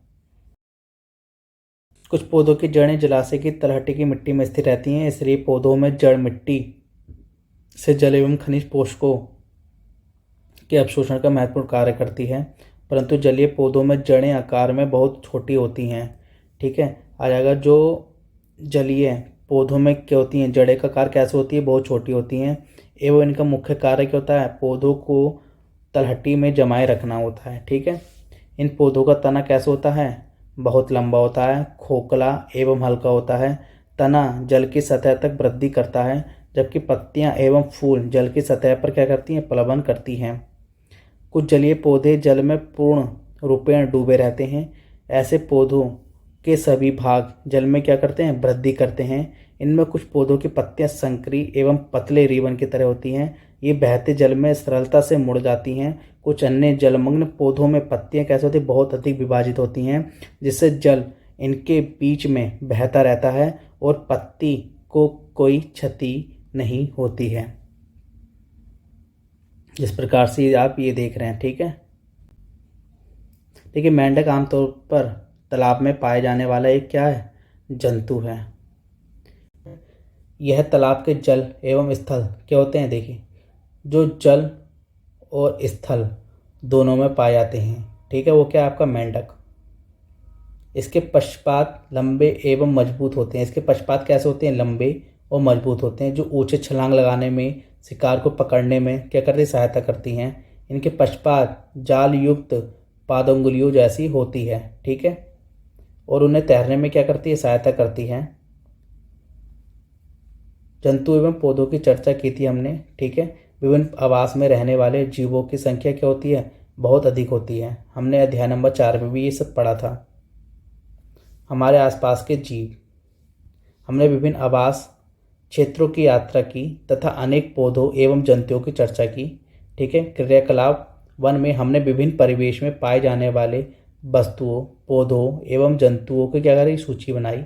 ठीक है, जो मैं आपको बोल रहा था 6.1 में। कल्पना कीजिए कि यदि हम जानना चाहें कि हमारी सूची में सजीव के कौन कौन से उदाहरण हैं, आइए वन में पाए जाने वाले वस्तुओं के विषय में सोचें। वृक्ष, आरोही लता, विस्पर्पी लता, छोटे बड़े जंतु, पक्षी, सर्प, कीट, चट्टान, पत्थर, मिट्टी, जल, वायु, सूखी पत्तियां, मृत जंतु, छत्रक एवं काई, मांस। वन में पाए जाने वाली विभिन्न वस्तुओं के क्या हैं? कुछ उदाहरण हैं। इनमें से कौन सजीव है, यह आपको देखना है। ठीक है। अपने चारों ओर पाए जाने वाली विभिन्न वस्तुओं के विषय में सोचिए, उन्हें निर्जीव एवं सजीव समूह में बांटिए। कौन निर्जीव हैं, कौन सजीव हैं? ठीक है, आपको ये देखना है। जैसे चट्टान, पत्थर, मिट्टी, जल, वायु, ये क्या है? ये सब निर्जीव हैं। क्या सांस लेती हैं? नहीं। आपकी पत्तियाँ हो गई, ठीक है, ये क्या होगी? आपकी सांस लेती हैं। कीड़े हो गए, पक्षी हो गई, सांस लेती हैं। ये जो कुर्सी क्या है? सजीव नहीं है। अतः ये ना तो चल सकते हैं ना बोल सकते हैं।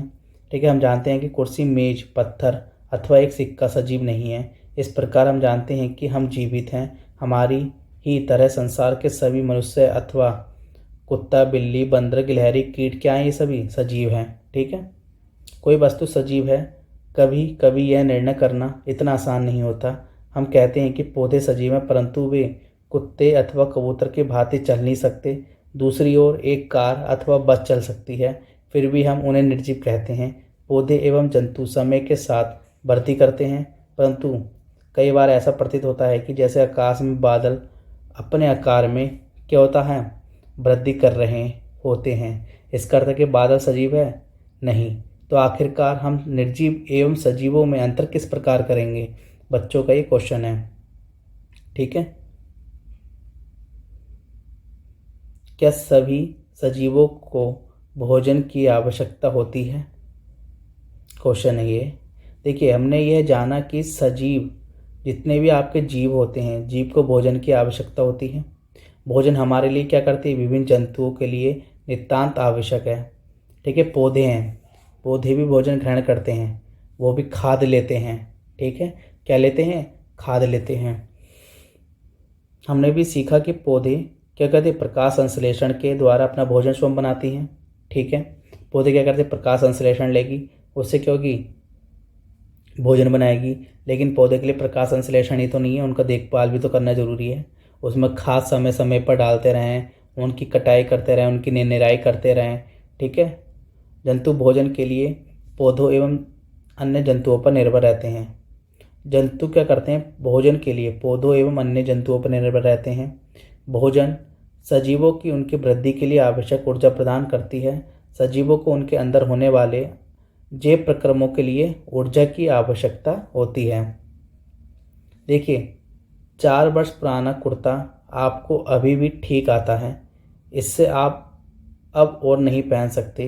क्या ऐसा नहीं है? इन वर्षों में आप लंबे नहीं हुए होंगे। देखिए, बच्चे के कपड़े क्या आप बड़े होकर पहन लेंगे? नहीं पहन पाएंगे, क्योंकि आप में क्या हुई है? वृद्धि हुई है, आप में चर्बी पाई गई है, आपकी चर्बी में भी क्या हुई है? बढ़ोतरी हुई है।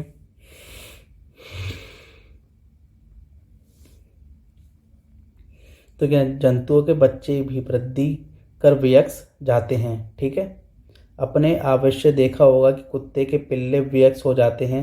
अंडे से स्फुटित होकर चूजा, मुर्गी का बच्चा वृद्धि करके मुर्गी अथवा मुर्गा में परिवर्तित हो जाती है। ठीक है, पौधों भी वृद्धि करते हैं। अपने चारों ओर पाए जाने वाले विभिन्न प्रकार के पौधों का क्या करना है? आपको अवलोकन करना है। इनमें से कुछ आपको बहुत छोटे होंगे, जो नवजात हैं, कुछ विकसित हैं। ये सभी वृद्धि विभिन्न स्थितियों में हो सकते हैं। कुछ दिनों और कुछ सप्ताह बाद पौधों को देखिए, उनमें क्या पाएंगे? आप अंतर पाएंगे। उनमें क्या होगी? आपकी वृद्धि पाई जाएगी। पौधों में क्या पाई जाएगी? वृद्धि पाई जाएगी। ठीक है, वृद्धि पाई जाएगी। क्या सभी सजीव श्वसन करते हैं? ठीक है, देखिए जब हम श्वास लेते हैं बाहर की वायु शरीर की क्या होती है, अंदर आती है। जब हम श्वास छोड़ते हैं तो शरीर के अंदर की वायु क्या होती है, बाहर निकलती है। श्वास लेना क्या कहलाता है, श्वसन की क्रिया क्या एक हिस्सा है। ठीक है, जैसे देखिए बच्चे हैं, ठीक है, कुछ बाद इतने बड़े हुए, फिर और बड़े हुए, फिर और बड़े हो गए। ठीक है, मुर्गी का बच्चा है, ठीक है, मुर्गी है, फिर मुर्गा। देखिए श्वसन में अंदर ली गई वायु, देखिए जो हम अंदर लेते हैं, हमने ली, ठीक है, ऑक्सीजन ली, हमने कार्बन डाइऑक्साइड छोड़ी। जो हम ग्रहण करते हैं उसको ऑक्सीजन, जो हम बाहर निकालते हैं उसको कार्बन डाइऑक्साइड, मतलब CO2। हम ऑक्सीजन को ग्रहण करते हैं और ऑक्सीजन को बाहर निकालते हैं। गाय, भैंस, कुत्ता, बिल्ली जैसे कुछ जंतुओं में श्वसन क्रिया मनुष्य की तरह होती हैं। इनमें से किसी भी जंतु का विश्राम की अवस्था में परीक्षण कीजिए। ठीक है, कुछ जंतुओं में गैस आदान प्रदान का तरीका भिन्न हो सकता है, जैसे श्वसन का एक हिस्सा होता है, उदाहरण के लिए केंचुआ त्वचा द्वारा। देखिए हम मनुष्य नाक से लेते हैं, ठीक है, लेकिन जरूरी नहीं कि जितने भी जीव जंतु हैं सभी नाक से लें। जैसे केंचुआ है, केंचुआ कहाँ से सांस लेता है, त्वचा से। क्वेश्चन आ जाएगा केंचुआ कहाँ से सांस लेता है, अपने त्वचा से। ठीक है, मछली कहाँ से लेती है, गिल से। ठीक है, जिनकी सहायता से क्या करती है, जल में विलय वायु से ऑक्सीजन अवशोषित कर लेती है। पौधों की बात है, पौधों की श्वसन क्रिया में गैसों का आदान प्रदान मुख्यतः उनकी पत्तियों द्वारा होता है। पत्तियां सूक्ष्म रंध्रों द्वारा वायु को अंदर लेती हैं। ठीक है, पत्तियां कहाँ से वायु को अंदर लेती हैं, सूक्ष्म रंध्रों द्वारा। ठीक है, पत्तियां सूक्ष्म रंध्रों द्वारा वायु को अंदर लेती हैं तथा ऑक्सीजन का उपयोग करती हैं। वह कार्बन डाइऑक्साइड वायु में निष्कासित कर लेती हैं। हम जानते हैं कि प्रकाश की उपस्थिति में पौधे वायु की कार्बन डाइऑक्साइड का उपयोग भोजन बनाने के लिए करते हैं तथा ऑक्सीजन छोड़ते हैं। पौधे क्या करते हैं, ऑक्सीजन छोड़ते हैं, कार्बन डाइऑक्साइड ग्रहण करते हैं। ठीक है, तो वो क्वेश्चन आ जाएगा कि प्रकाश की उपस्थिति में पौधे वायु की कार्बन डाइऑक्साइड का उपयोग करके, ठीक है, भोजन बनाते हैं। ठीक है, इसका मतलब भोजन बनाने के लिए कार्बन डाइऑक्साइड का क्या करते हैं, प्रयोग करते हैं। श्वसन क्रिया दिन और रात दोनों में ही निरंतर चलती रहती है। भोजन बनाने की प्रक्रिया में निष्कासित ऑक्सीजन की मात्रा पौधे द्वारा श्वसन में उपयोग की गई ऑक्सीजन की अपेक्षा क्या होती है, बहुत अधिक होती है। ठीक है, सभी सजीव उद्दीपन के प्रति अनुक्रिया। ठीक है, इसमें सजीव किस प्रकार की अनुक्रिया करते हैं उस पर बताया गया है। जैसे आप कहीं भ्रमण कर रहे हैं, कांटा चुभ जाए, आप कोई मीठा मीठा पदार्थ देख लेते हैं, ठीक है, तब आपका कैसे स्वभाव रहता है इस बारे में वह बताया गया है। जैसे देखिए जब हम नंगे पैर टहल रहे हों, आपका पैर अचानक क्या होता है, कांटे पर क्या हो जाता है, लग जाता है, वस्तु पर पड़ जाता है, तब आप कैसे आवाज़ निकालते हैं, अरे लग गया, बोलते हैं ना। तो उसी प्रकार ये बताया गया है। जैसे जब आप अपने प्रिय व्यंजन को देखते हैं, आप कहीं गए, आपने अपने प्रिय व्यंजन को, वाओ मुझे खाना चाहिए, ठीक है, अलग अलग बहुत ही आते हैं, मुझे खाना मन कर रहा है। जब आप अपने प्रिय व्यंजन को देखते हैं तो उसके विषय में क्या सोचते हैं, अनुभव करते हैं। आप अंधेरे स्थान में से जब आप बिल्कुल अंधेरे स्थान पर हो, अचानक रोशनी में आ जाएं, धूप में आ जाएं, तो आपको कैसा अनुभव लगता है, ठीक है। या फिर आप रोशनी में एकदम अंधेरे में आ जाएं, तब आपको कैसा लगता है, आपके आँखों में कैसा अनुभव होता है, वो आपको बताना है। देखिए जब तक कि वे तेज प्रकाश की अभ्यस्त नहीं हो जाती, आपका प्रिय व्यंजन तेज प्रकाश एवं कांटा उपयुक्त स्थितियों में आपके बाह्य वातावरण में होने वाले परिवर्तनों के कुछ उदाहरण हैं। इन सभी प्रकार के परिवर्तनों के प्रति अनुक्रिया करते हैं। वातावरण में होने वाले इन परिवर्तनों को क्या करते हैं, उद्दीपन कहते हैं। क्या दूसरे जंतुओं में भी उद्दीपन के प्रति अनुक्रिया होती है? खाना देते समय जंतु, जब आप किसी जंतु को खाना दें, ठीक है, आप उनको देखना, ठीक है, डोगी को खाना दें, उनमें भी एक अलग ही आप अलग रूप देखेंगे, ठीक है। जब एक चिड़िया को कदम बढ़ाते हैं तो वह क्या करती है, जब जंगली जानवरों पर आप तीव्र प्रकाश डालते हैं तो वह भाग खड़े होते हैं। इस प्रकार यदि रात्रि में आप रसोई घर में बल्ब प्रज्वलित कर देते हैं तो कॉकरोच अचानक से क्या करते हैं, छिपने के स्थान को क्या करते हैं, ढूंढते हैं। ठीक, तभी जब आप ट्रेवलिंग करेंगे आप जंगलों में, तो एक तो रात में ट्रेवलिंग करने अलाउ नहीं होता, ठीक है, क्योंकि आप लाइट चलाओगे, ठीक है, वो क्या हमारे पर्यावरण का क्या है, उल्लंघन है। ठीक है, पौधों के पुष्प केवल रात्रि के समय ही खिलते हैं। ठीक है, कुछ पौधों के पुष्प सूर्यास्त के बाद बंद हो जाते हैं, जैसे छुई मुई गुल मेहंदी के पौधे की पत्तियां छूने से क्या होती हैं, मुरझा जाती हैं। पौधे में उद्दीपन के प्रति अनुक्रिया के क्या हैं, कुछ उदाहरण हैं। एक कमरे की खिड़की जिससे दिन के समय धूप प्रकाश आती हो। ठीक है, एक खिड़की है, इसमें क्या है, प्रकाश आ रही है, किसकी, सूर्य की। हमको क्या करना है, यहाँ पे एक प्लांट को रखना है। ठीक है, इसमें हमको क्या करना, नियमित जल देते रहना है कि ये पौधा खुले स्थान पर रखें। पौधे की तरह सीधा ऊपर की ओर वृद्धि करता है। यदि यह सीधा वृद्धि नहीं करता तो ज्ञात कीजिए ये किस ओर मुड़ता है।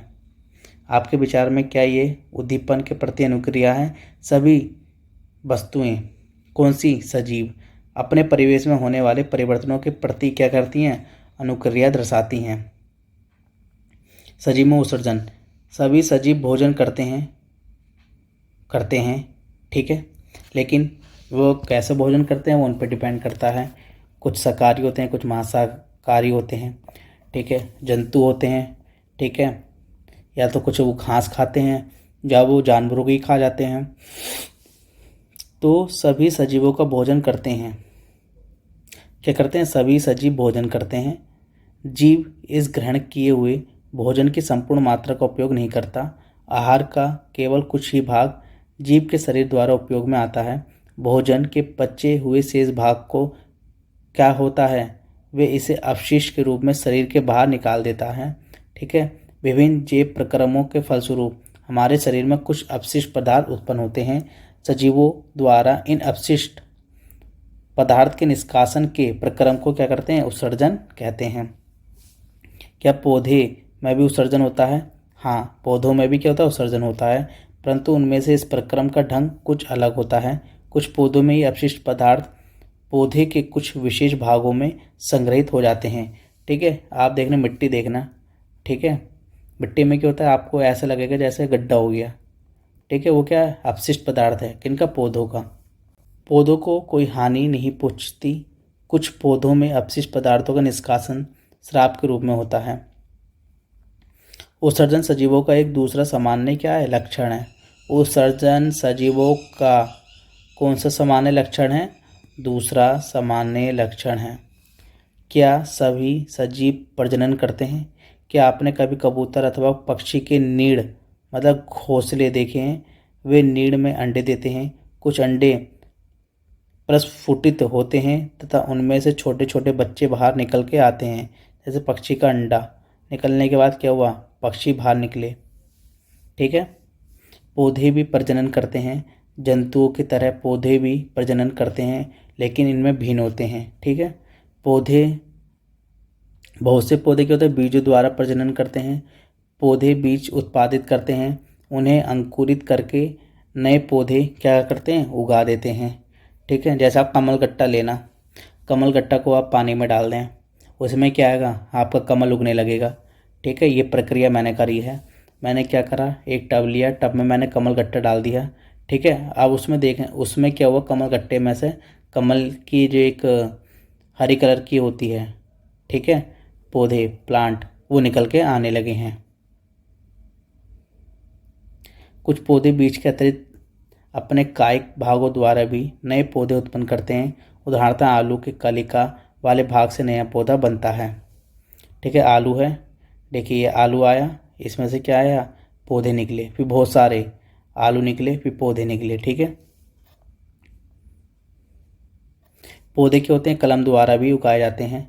ठीक है, जैसे गुड़हल, गुलाब, एक कलम द्वारा भी आप इसको लगा सकते हैं, लेकिन इसका भी एक ध्यान रखना होता है। ठीक है, आपकी कलमें बहुत प्रकार से लगती हैं। जैसा आपने देखो गुलाब को 3 कलमों से भी आप लगा सकते हैं, लेकिन उसमें बहुत ही ध्यान रखने, जैसे एलोवेरा है, एलोवेरा का प्रयोग करें, उसमें आपके प्लांट बहुत ही अच्छे होंगे। ठीक है, गुलाब अथवा मेहंदी की धड़ कलम लीजिए, इसे मिट्टी में लगाइए, नियमित रूप से जल दीजिए। आप कुछ दिनों के बाद क्या देखेंगे? कलम से पौधा बनाना सरल कार्य नहीं है। देखिए, मैं भी ये बात बता रहा था आपको, सरल कार्य नहीं है। यदि आपकी कलम में वृद्धि नहीं हुई तो निराशा ना हो। यदि संभव हो तो एक माली से बात करके कलम से पौधे के अंतराल में की जाने वाली देखभाल होती है। देखिए, आपने कलम लिया, ठीक है, कलम एक एलोवेरा लेना, एलोवेरा के सहित लगाना। आप कभी भी एलोवेरा लगाना, एलोवेरा के अंदर ही कलम को आप क्या कर रहे हैं, अंदर डाल दीजिए, फिर इसको मिट्टी में डाल दीजिए, कलम आ जाएगी। कलम पे क्या करना है आपको, क्या करना है आपको, हल्दी डाल देना है, ठीक है, हल्दी डाल दीजिए, गोबर का लेप लगा दीजिए, आपकी कलम आएंगी। क्यों नहीं आएंगी? आएंगी, लेकिन उसका तरीका होता है। सभी प्रजनन प्रक्रिया द्वारा अपने समान अनेक संतान उत्पन्न करते हैं। विभिन्न जीवों में भी प्रजनन विधियाँ भी भिन्न भिन्न प्रकार की होती हैं। क्या सजीव गति करते हैं? वे एक स्थान से दूसरे स्थान तक जाते हैं। क्या उनके शरीर में अनेक प्रकार की गति दिखाई देती हैं? किनके बारे में बातें होती हैं? जंतुओं में, सजीवों में, ठीक है। पौधे के विषय में क्या है? क्या वे गति करते हैं?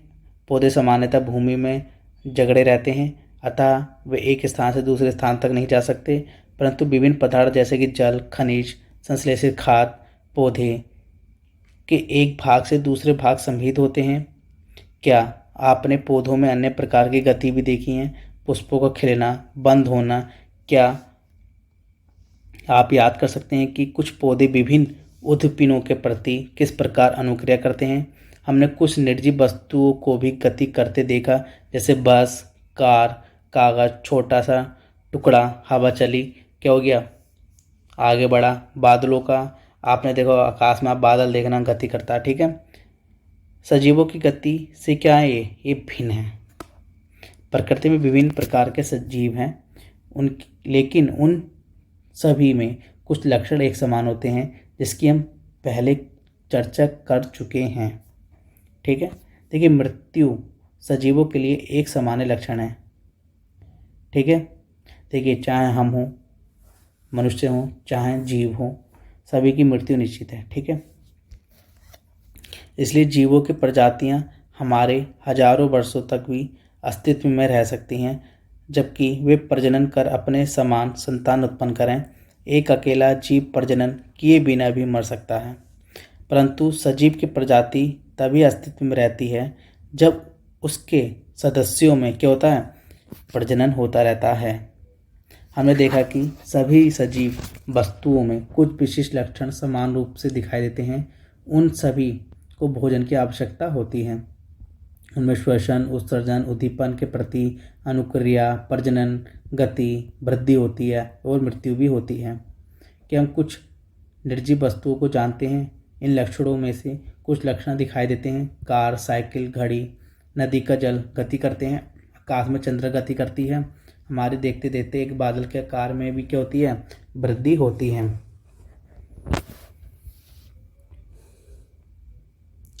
क्या इन वस्तुओं को सजीव कहा जा सकता है? हमने स्वप्न से प्रश्न करना, सजीवों के अन्य सभी लक्षण भी क्या होते हैं, पाए जाते हैं। सामान्यतः सजीवों में वे सभी लक्षण पाए जाते हैं जिनकी हमने चर्चा की है, परंतु निर्जीव वस्तुओं में वे सभी लक्षण एक साथ दिखाई नहीं देते हैं। क्या ये हमेशा सत्य है?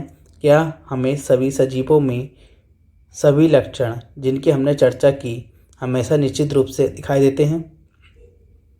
क्या हमें निर्जीवों में वे सजीव लक्षण कभी भी एक साथ दिखाई नहीं देते? उनमें से मात्र कुछ लक्षण ही हमको दिखाई देते हैं। इन विषय को अच्छे प्रकार से समझने के लिए किसी बीज के विषय में विचार करें। कुछ विशेष उदाहरण देखें, जैसे मूंग के बीज के बारे में आपका क्या कहना है? ये जीवित है, ये एक दुकान अथवा भंडार में महीनों तक रखा रहता है तथा उनमें कोई वृद्धि नहीं होती, अथवा जीवन के कुछ अन्य लक्षण भी दिखाई नहीं देते, परंतु जब हम इन्हीं बीजों को मिट्टी में बो देते हैं। साफ शब्दों में यह है, यदि दुकान पर कोई बीज रखा है, ठीक है, जब तो दुकान पर है, आप कितने भी महीने में चले जाओ उसमें कोई वृद्धि नहीं दिखने लगेगी। आप बीज को खरीद के ले आओ, जब आप उसको मिट्टी में गाड़ देंगे तब उसमें परिवर्तन देखने को मिलेगा, उसमें वृद्धि भी आएगी, उसमें आपकी पत्ती भी आने लगेंगी, ठीक है। वही बात इस पैराग्राफ में बताया गया है। इन्हें जीवित कहा जा सके। गेहूं की बोरी में अपना हाथ डालिए, क्या आपको कुछ गर्मी का अनुभव होता है? गेहूं की बोरी में कुछ गर्मी उत्पन्न होती है। ये गर्मी बीजों के श्वसन के कारण उत्पन्न होती है। हमने देखा कि बीजों में श्वसन की क्रिया उस समय भी चलती रहती है, अन्य जीव प्रक्रम उतने ही सक्रिय नहीं होते। हमारे प्रश्न आखिर जीवन है क्या? उत्तर देना इतना सरल नहीं हो सकता, परंतु अपने चारों ओर पाए जाने वाले जीवों की विविधता को देखते हुए अचानक ही मुंह से निकल जाता है कि जीवन सुंदर है। क्या होता है? जीवन सुंदर है। हमने इन सब चीज़ों पर क्या करी? चर्चा की, ठीक है। सारांश: किसी स्थान का परिवेश जिसमें पौधे, जंतु, अन्य अन्य जीव उनका आवास कहलाता है, ठीक है। विभिन्न प्रकार के पौधे एवं जंतु एक ही आवास में एक साथ रह सकते हैं। पौधों और जीवों के विशिष्ट लक्षण एवं स्वभाव जो उन्हें एक आवास विशेष में रहने के लिए अनुकूल बनाते हैं, अनुकूलन कहलाता है। आवास अनेक प्रकार के होते हैं, सामान्यतः स्थलीय जमीन पर, जलीय जल में, और वर्गीकृत किया जाता है, ठीक है। विभिन्न आवास में सजीवों का विविध प्रजातियां पाई जाती हैं। पौधे, जंतु, सूक्ष्म जीव संयुक्त रूप से क्या आपके जैव घटक हैं? क्या आपके जैव घटक हैं? ध्यान देना, पौधे अजैव है, अजैविक है या जैविक है? तो जैविक है। आप इसको अजैविक मत लगा देना पौधे को, ठीक है। पौधे क्या है? जैविक हैं। इस पर विशेष ध्यान रखना, क्वेश्चन आ सकता है। चट्टान, मिट्टी, वायु, जल, प्रकाश। चट्टान, मिट्टी, वायु, जल, प्रकाश, ताप हमारे परिवेश में क्या है? अजैविक घटक हैं, ठीक है। सजीव वस्तुओं के कुछ उदाहरण, जैसे भोजन की आवश्यकता होती है, वे श्वसन, उत्सर्जन, पर्यावरण के प्रति अनुक्रिया, प्रजनन, वृद्धि एवं गति करते हैं। वो क्या है? आपके सजीव हैं, ठीक है। देखिए, ये तो सभी को पता है, जो सांस ले सकता है वो सजीव है, लेकिन ये तो आपको रिक्शा वाला भी बता देंगे। आप पढ़ रहे हैं तो क्या बोलेंगे?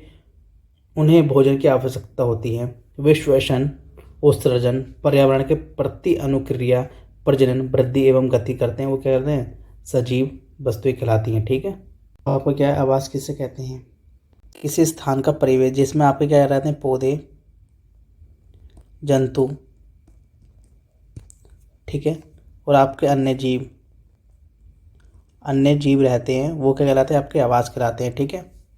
फिर आपका क्या है क्वेश्चन कि कैक्टस मरुस्थल में जीवन यापन के लिए किस प्रकार अनुकूलित होते हैं, ठीक है।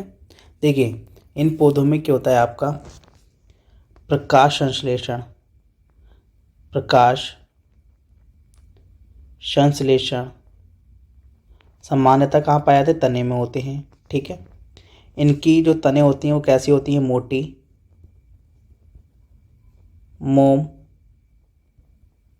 मोमी परत, ठीक है, ढका होता है, जिससे क्या करती हैं? पौधों को जल संरक्षण में क्या होती है? जल संरक्षण में क्या होती है? सहायता मिलती है, ठीक है। जड़ें विकसित होती हैं। जड़ें कैसी होती हैं इनकी? विकसित। जड़ें आपकी कैसी होती हैं? विकसित होती हैं, ठीक है, जो जल अवशोषण के लिए क्या होती हैं? मिट्टी में बहुत गहराई तक जाती हैं, ठीक है, बहुत गहराई तक जाती हैं, ठीक है। अब है आपका रिक्त स्थान। पौधों एवं जंतुओं में पाए जाने वाले विशिष्ट लक्षण जो उन्हें आवास विशेष में रहने योग्य बनाते हैं, वो क्या है? आपका अनुकूलन। क्या है? अनुकूलन।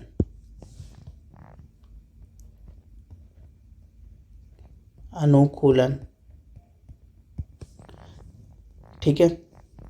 अब क्या स्थल पर पाए जाने वाले पौधों एवं जंतुओं के आवास को क्या बोलते हैं? स्थलीय आवास। कौन सा आवास? स्थलीय आवास। वे आवास जिनमें जल में रहने वाले पौधे जीव जंतु उनको क्या बोलते हैं? जलीय आवास। कौन सा आवास? जलीय आवास। मृदा जल वायु किस आवास के घटक हैं? कैसे घटक हैं ये? अजैविक घटक। कैसे घटक हैं? अजैविक घटक। हमारे परिवेश में होने वाले परिवर्तन जिनके प्रति हम अनुक्रिया करते हैं वो क्या कहलाते हैं? उद्दीपन। क्या कहलाते हैं? उद्दीपन। निम्न में कौन सी निर्जीव वस्तुएं हैं? ठीक है, तो छल, छत्रक, सिलाई मशीन, रेडियो, नाव, जलकुंभी और आपका केचुओं में क्या है? कौन से निर्जीव है? तो आपका इसमें क्या हल? हल क्या है उसमें? निर्जीव है। सिलाई मशीन क्या है? निर्जीव है। ठीक है, रेडियो क्या है? निर्जीव है। नाप क्या है आपका? निर्जीव है। निर्जीव वस्तु का उदाहरण दीजिए जिनमें सजीवों के दो लक्षण दिखाई देते हैं। कौन से बताने आपके? निर्जीव वस्तु। जैसे क्या बताया? जैसे बस हो गया, ट्रक हो गई, आपके कार हो गया। ठीक है, ये क्या है आपके? गति करते हैं। हवाई जहाज ले लो, गति करता है। ठीक है, सजीवों की तरह इनमें ऊर्जा की आवश्यकता होती है। ठीक है, किसी कार में डीजल पड़ता है, किसी कार में पेट्रोल पड़ता है। ठीक है, अब क्या है? मक्खन, चमड़ा, मृदा, उन, बिजली का बल्ब, खाद्य तेल, नमक, सेब, रबड़ निर्जीव वस्तुएं हैं किसी समय सजीव का क्या थी? अंश थी। ठीक है, तो आपका क्या आ जाएगा? मक्खन, चमड़ा, खाद्य तेल। ठीक है, मैं इसको दूसरे कलम से लिख देता हूँ। मक्खन, चमड़ा, खाद्य तेल, सेब और आपका रबड़। ठीक है, सजीवों के विशिष्ट लक्षण सूचीबद्ध कीजिए। ठीक है, जैसे उत्सर्जन, शोषण और क्या है उसमें? पर्यावरण के प्रति अनुक्रिया। ठीक है, और क्या है आपका? प्रजनन।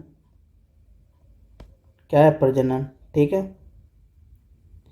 ये आपको कौन सा क्वेश्चन नंबर 7 का क्या है आंसर? घास के मैदानी क्षेत्रों में रहने वाले जंतुओं को अपना अस्तित्व बनाए रखने के लिए तीव्र गति क्यों आवश्यक है? संकेत, घास स्थल आवासों में छिपने के लिए वृक्षों की संख्या बहुत कम होती है। ठीक है, देखिए घास आवासों में छिपने के लिए क्या होता है? वृक्षों की संख्या बहुत ही क्या है? कम है, जिसमें शिकारी जंतु जैसे बाघ हो गए, शेर हो गए, चीता हो गए आदि के होते हैं घास में बड़ी आसानी से अपने शिकार को खोज लेते हैं। ठीक है, इसलिए अपना अस्तित्व बनाने के लिए मैदानी क्षेत्रों में रहने वाले जंतुओं को तीव्र गति की क्या होती है? आवश्यकता होती है। तो टेबल 6.1 में क्या है? वन में आपके क्या पाए थे? शेर, तेंदुआ। ठीक है, वन में आप रिवर भी देख पाओगे, पेड़ भी देख पाओगे। शेर कहाँ रहता है? गुफा में रहता है। आप ये सब चीज़ें वनों में देख पाओगे। ठीक है, शेर के साथ यहाँ पे आप तेंदुआ भी देख पाओगे, यहाँ पे आप भैंस भी देख पाओगे। मतलब बहुत सारी चीज़ें आप यहाँ देख पाओगे, जैसे कि आपने डिस्कवरी चैनल में देखा होगा। ठीक है, जब वन में आप क्या पढ़ पाते हो? बहुत सारे घने घने क्या होते हैं? ये वन होते हैं। ठीक है, देखिए जंगल अलग होता है और वन अलग होते हैं, ध्यान रखना। ठीक है, पर्वतीय क्षेत्र में आप तेंदुआ और यहाँ पर क्या पाओगे? आप बर्फ़ भी पाओगे, फर ट्री भी देख सकते हो, और यहाँ पे शंकुधारी पेड़ भी आप देख पाओगे। ठीक है, नदी और यहाँ पे याक भी आप देख पाओगे। ठीक है, मरुस्थल में ऊँट हो गया। ठीक है, स्नैक हो गया, चूहे हो गया। ठीक है, कैप्टस हो गया। मरुस्थल में आप रेत भी देख पाते हो। ठीक है, क्या देख पाते हो? रेत। और मरुस्थल में यहाँ आप क्या देख पाते हो? मिट्टी का टीला, बहुत ऊंचे ऊंचे बन जाते हैं। ठीक है, समुद्र में मछली हो गया, आपने नारियल के पेड़ देखा होगा। और मछली आपके समुद्र में ही क्या पाई जाती है? शंख पाई जाती है। ठीक है, समुद्र में यहाँ आप क्या देखोगे? व्हेल मछली देखोगे। ठीक है, अन्य स्थान जैसे अन्य स्थान में क्या हो गया? मैदानी भाग। मैदानी भाग में आप क्या देख पाओगे? डॉग। ठीक है। जैसे आप गांव में देखे होगे तो आपने शियार भी देख लिए होंगे, ठीक है। जैसे मैं मैदानी भाग में रह रहा हूँ, ठीक है, हमारे घर के बराबर में से क्या निकलती है, नदी भी निकलती है। यहाँ पे आम का पेड़, ठीक है, पाए जाते हैं, ठीक है, नीम का पेड़ पाया जाता है। तो ये सब चीज़ें हैं। यदि आपको वीडियो अच्छी लगी हो तो वीडियो को लाइक करना, शेयर करना, सब्सक्राइब करना। जय हिंद, जय भारत।